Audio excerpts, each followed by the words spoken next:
Это «Актуальное интервью», в студии Петр Васильев. Здравствуйте. В Якутске проходит первый съезд учителей родных языков, литературы и культуры коренных малочисленных народов Севера Якутии. Среди делегатов – учителя, работники культуры, общественные деятели. За несколько дней они обсудят широкий круг вопросов, связанных с развитием культуры, образования, экономики, мест компактного проживания северян. Гости нашей студии сегодня эксперт в области венкийского языка Софья Урун. Софья Александровна, здравствуйте. Здравствуйте. Я предлагаю начать вот с чего. Как в современных условиях не только сохранить, но и дать толчок к развитию культуры, языков коренных малочисленных народов Севера? Я представляю в данном случае Институт народов Севера Российского государственного педагогического университета имени Александра Ивановича Герцена. Являюсь его директором. Ну, наверное, эксперт по языку венкийскому — это громко сказано. Я все-таки культуролог по своему образованию, но, конечно, занимаюсь вопросами образования коренных народов Севера, развития языков, поскольку в Институте народов Севера преподается 23 языка. И одной из важнейших проблем, которую у нас есть, также озвучивали специалисты, является подготовка кадров по языкам народов Севера. В Республике Саха-Якутия это 5 языков: венкийский, венский, долганский, укагирский, чукотский языки. И в нашем институте они преподаются. И также они преподаются здесь, в СФУ имени Амосова, на кафедре северной филологии. То есть, в принципе, база для того, чтобы развивать, сохранять языки, создана. Есть различного ряда проблемы, с которыми сталкиваются учителя родных языков. Это и пониженная мотивация учеников, да, к изучению родных языков, и кадровые проблемы, и проблемы создания, разработки учебно-методической литературы. Вот. Но, в принципе, государством эти вопросы решаются. И толчок к изучению родных языков, конечно, могут дать какие-то мероприятия мотивационного характера. И в регионах Российской Федерации, с которыми мы сотрудничаем, это 28 субъектов Российской Федерации, есть такой опыт интересный, различные конкурсы. Допустим, родной язык через всех и каждого на Таймыре, да, проводится, где семьи представляют свою культуру, язык, и дети, и старшее поколение все вместе. И он идет несколько месяцев, и на каком-то фестивале завершающем они выбирают лучшую семью. Да. Такие позитивные есть примеры, опыт.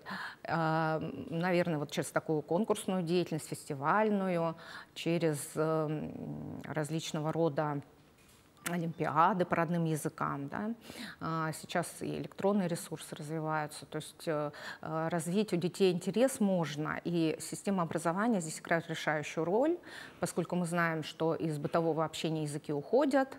Вот, и здесь большая надежда на систему образования, что она организует эти процессы. Вот. Ну, не говоря уже о том, что это должна быть системная работа, то есть акции и фестивали — это хорошо, но должна быть ежедневная системная работа, образовательная, вот, в рамках предмета родной язык, в рамках кружковой деятельности, факультативов и мероприятий. И здесь, конечно, нужно решать вопросы с увеличением количества часов на родной язык, да, и с разработкой учебников, чем мы, в принципе, занимаемся. Но самое главное, что вот в вашем вопросе я хочу, да, отметить, толчок к развитию языков. Также я озвучила это на съезде. Нужна языковая среда.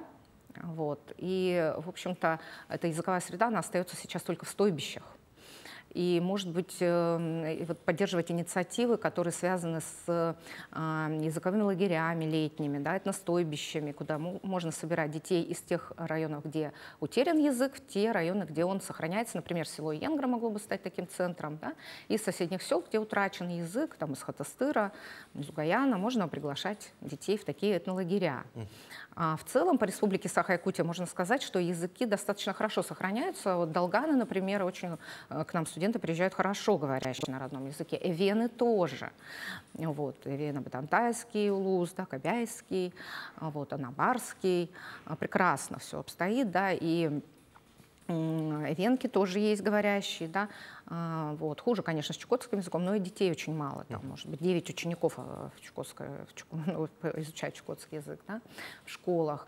Поэтому я очень позитивно смотрю на развитие языков, и именно в Республике Саха-Якутия этот вопрос, он не такой сложный, наверное, как в других регионах. Софья Александровна, вы отметили, что, безусловно, важно мотивировать детей изучать родной язык. Вот, ну, не всегда есть мотивация у детей в школе, в старших классах изучать иностранный язык. Как привить любовь к языкам КМНС? Вот какие-то, может быть, современные методики здесь использовать, те же мультики. Дело в том, что у наших малочисленных народов очень высокий уровень этнического самосознания. Ну вот с 90-х годов, да, подъем национального самосознания, организовались ассоциации коренных народов, да, как-то стали говорить о сохранении культуры. И на самом деле сейчас уже, ну, не стыдятся, да, как раньше там говорили, что коренной. Очень даже это все в регионах поддерживается, да, и в Республике Саха-Якутия с большим достоинством, да. И дети, они, в принципе, для них создана вот эта среда, этнокультурная, поликультурная, в которой они осознают, они с ними работают, да, что вы, допустим, ивенки, вы долганы. Очень много разных фестивалей, да, конкурс, там, Мисс Аякчана, может быть, да, День оленевода, праздники календарные, кэнипка, да, проводятся, где дети, в принципе, они погружены в эту культуру. Поэтому у них как бы есть понимание того, что язык нужен. И есть регионы, районы республики, где язык исчез, например, оленек, да, возьмем, но мощное самосознание, и они осознанно стремятся к этому и хотят изучать язык, хотят сами, и приглашают специалистов, носителей языка из других районов. Вот. И на самом деле то, о чем вы говорите, да, какие-то инновационные технологии, я, конечно, за традиционные технологии, то есть работа вот с носителями в этих стойбищах, дети, чтобы они проводили лето там, но и инновационные тоже это актуально, поскольку мы живем в век экранной культуры. То есть с точки зрения культурологии, книжная культура осталась в прошлом, мы живем в век экранной культуры. И век смартфона. Воспринимаем мир через смартфон, через ноутбук, через телевизор. Да? Поэтому бесполезно детей заставлять, может быть, даже и читать насильно. Да? Можно просто говорить на их языке и учитывать их уже, да, век, их потребности. И такие проекты есть. Да? И учителя даже сами. Очень развита вот вопрос цифровизации языкового культурного наследия. Да? Этот проект развивается в Республике Саха-Якутия, и как раз Якутия инициатор этого проекта, который вошел в проекты председательства России в Арктическом совете. Да? СФУ Амосова, кафедру ЮНЕСКО, Анатолий Васильевич Жожиков. Вот, он также, да, тут очень развил деятельность такую, и за пределы даже региона, да, выезжают, чтобы оцифровать. И я очень рада сотрудничать с СФУ Амосова, с физико-техническим институтом, где есть лаборатория трехмерного моделирования виртуальной реальности. Якутия, конечно, поражает своими возможностями, особенно в области программирования, цифровых технологий. И мы заключили субподряд с вот этой лабораторией, с СФУ Амосова. Они провели нам курсы повышения квалификации по 3D-моделированию. И потом мы поехали со студентами, преподавателями в экспедицию в сентябре буквально этого года. Мы проехали по Алданскому району, собирали материал фольклорный, языковой и оцифровывали предметы материальной культуры. Будет создан виртуальный музей традиционной культуры народов Севера. Да? Это вот один из способов сохранить культурное наследие и открыть доступ всем желающим к этому культурному наследию. Но что касается цифровых переводчиков, учебников электронных, разговорников, это все тоже есть и представлено на съезде. Учителя делились такими проектами цифровыми. И, конечно, есть и перевод мультфильмов. Вот «Школа Арктики» переводила, да, «Колобок» там на ивенский язык, например. Да. Федеральный институт родных языков, который был раньше не национальных школ, да, они также постоянно с этим работали и на электронных носителях представлялись разные проекты. Это все имеет место быть. Но электронные переводчики все-таки еще, наверное, слабо эта разработка может быть задействована, потому что все-таки есть диалекты, и робот, он не может учесть всех особенностей языка. Я бы не возлагала таких больших надежд. Все-таки живое общение с носителем языка эффективнее. Софья Александровна, Так скажем, подытоживая вот эту часть нашего с вами разговора, мотивация к изучению родных языков есть, поднимать ее не надо. Главное вот это вот желание и культуру пронести до конца жизни и передать последующим поколениям. Но здесь тоже нельзя, наверное, обобщить. И вот в отдельных районах, да, там, где сохраняется именно хозяйственная деятельность. А оленек славится как раз тем, что у них очень сохранена и оленеводство, тысячные стада, материальная культура. Но есть все-таки районы, где произошло объякучивание, например, да, и где не так развито оленеводство. Там, конечно, сложнее.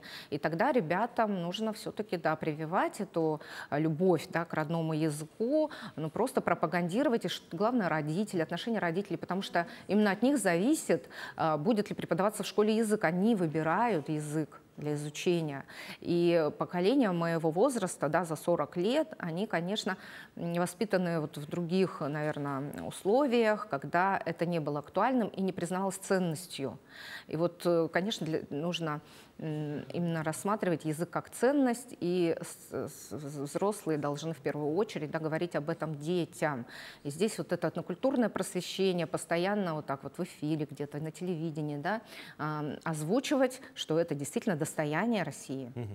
А как ваш институт вносит свою лепту в подготовке специалистов в области родных языков и КМНС? Ну, на сегодняшний день у нас 35 студентов из Республики Саха-Якутия. Это только в Институте народов Севера. Но у нас по целевому договору поступают и на другие факультеты, например, Институт информационных технологий, да, там, Институт иностранных языков.